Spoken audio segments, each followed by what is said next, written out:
உங்களை கோயில்லையே காணும். வீட்டு பக்கமும் பார்க்கவே முடியறதில்ல. என்னாச்சு ஆண்டி, உடம்பு தான் சரியில்லையா? அதெல்லாம் ஒன்றும் இல்லைம்மா, உன்கிட்ட சொல்கிறதுக்கு என்ன. எங்கள் மேல் வீட்டில் ராதிகான்னு ஒரு பொண்ணு வாடகைக்கு இருந்தாளே.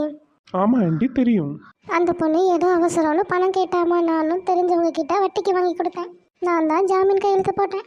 இப்போ என்னன்னா அந்த பொண்ணு ஊரையே காலி பண்ணிட்டு போயிடுச்சு. என்ன பண்ணுறதுனே தெரியல. வட்டி கொடுத்தவர் என்கிட்ட வந்து கேட்குறாரு. 2 நாள் கோவமாக பேசினேன். 3ஆவது நாள் வந்து வீட்டை விட்டு வெளியே வர்றதே இல்லை. என்ன பண்ணுறதுன்னு எதுவும் புரியலம்மா. ஆண்டி, நான் ஒன்று சொன்னால் தப்பாக நினச்சிக்க மாட்டீங்களே? இல்லைம்மா, சொல்லு. நேற்று நான் பைபிள் ரீட் பண்ணும்போது ஒன்று ரீட் பண்ணேன், அதை நான் சொல்கிறேன்.